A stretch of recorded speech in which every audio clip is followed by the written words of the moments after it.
everyone! Today we are going to be making a bottle brick.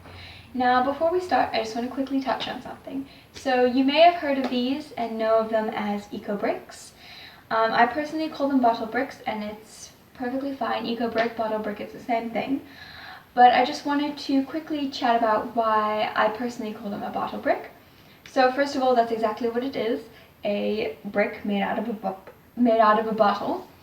But another reason, the real reason why I actually prefer to call them a bottle brick is because they're not exactly eco, if you want to put it that way. At the end of the day, it is still plastic. The bottle is also made out of plastic, and eventually it will degrade and the plastic will still be in our environment.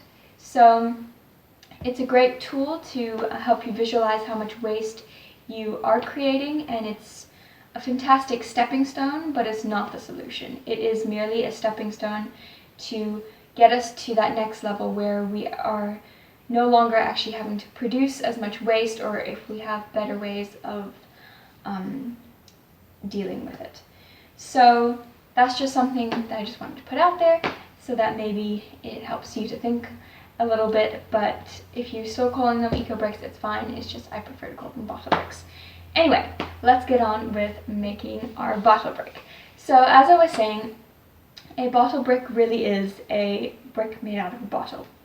And what's really cool is that these bottle bricks can be used to make all kinds of different things. Structures such as footrests, ottomans, benches, and even buildings. In Guatemala, I think it is, there is an organization called Hug It Forward, and they make classrooms out of the bottle bricks. So it's really, really cool, and it's giving, our waste and single-use plastics a second life. So very, very simple to make, actually. And all you need is a 2-liter soda bottle. Whoopsie.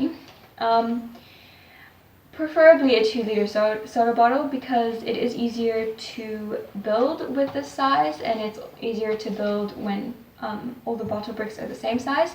However, I do think you could probably use any size bottle, but I think for the building it is easier to use the 2-liter soda bottles. So the next thing you want, obviously, is your waste. And you want to make sure that your waste is clean and dry.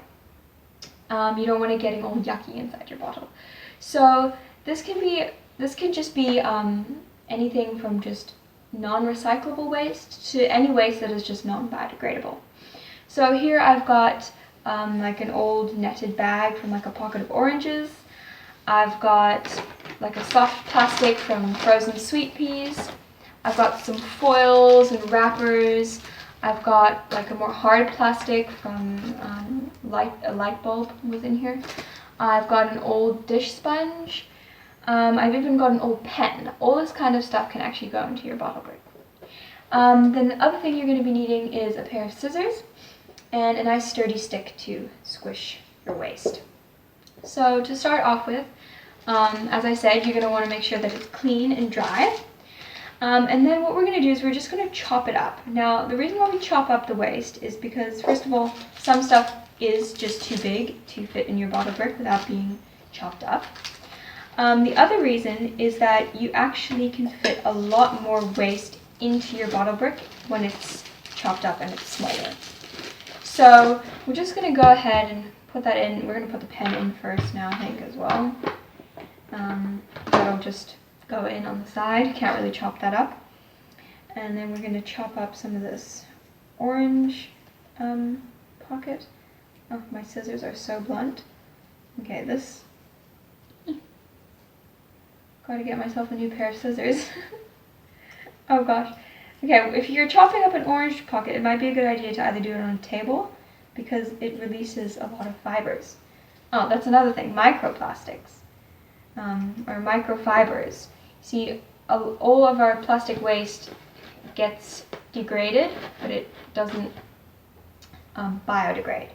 So basically that means that it just breaks up into smaller and smaller particles until it's so small that we actually can't see it and we don't realize that it's there, but it is there. And just because you can't see something doesn't mean it's not there. So yeah, our oceans are full of microplastics and we have no idea. Now I've just got some foil that I'm putting in here as well. And these microplastics, they end up in our food chain, being eaten by fish, and then those of us that consume fish or other marine life, ocean, seafood, then end up consuming that waste as well. And it's even in our water. I think like 97% of our water contains microplastics, and I actually read this like crazy fact the other day that I think a person per day consumes, like on average, consumes like 5 grams of plastic or something, and that's like the same amount as a bank card size and like weight worth of plastic. And so that means that per year we're actually consuming about 250 grams of plastic. So it's pretty shocking. Plastic is everywhere, and that's why we really need to start becoming waste-wise and plastic-wise, and just start being more mindful of what we do and what we consume and what we support and what we buy. So anyway, so I've stuffed some of the waste into my bottle brick, and now I'm just using my stick to just compact it. Now this is like the vital step of making a bottle brick, is the compacting, because you can fit a shockingly large amount of waste into your 2-liter soda bottle, and it all comes down to compacting it. You don't want your bottle brick to have any soft spots. You don't want it to be squishy or anything like that, and it needs to weigh a fair amount. You know, it needs to have a bit of weight. It can't just be a half-stuffed bottle. So just chopping everything up, and it doesn't have to be tiny, but again, the smaller it is, the more you can fit into it. So just stuffing that all in nicely.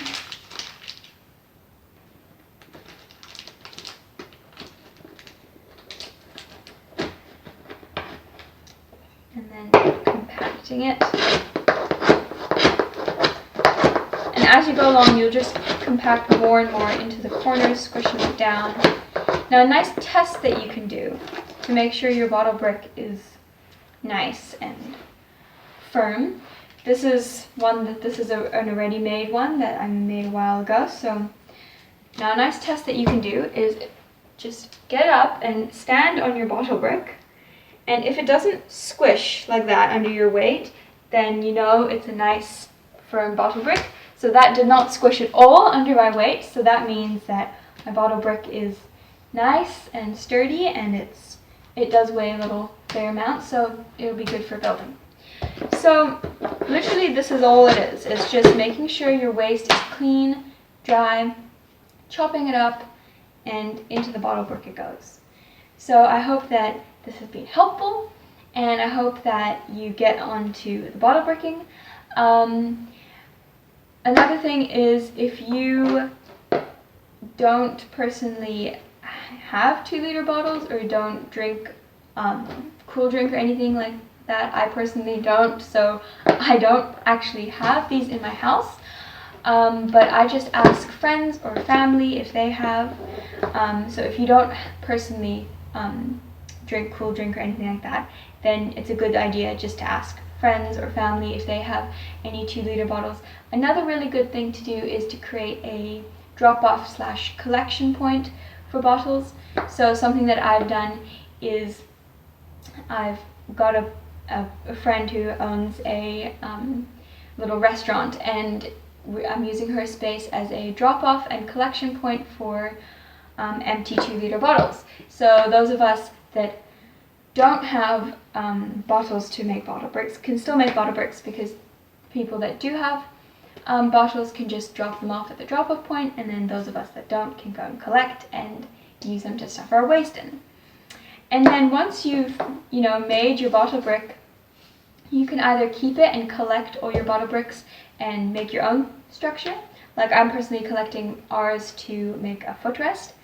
And if you don't want to make anything yourself, then you could maybe find out if there's a drop-off point in your local area, and if there's an organization or a school or something that is using them to build anything with. So that's basically it. And I hope that you found it interesting, and I hope that you're also now inspired to not just make your own bottle bricks, but to also just be a little more mindful about the waste that you do produce and the things that you do consume.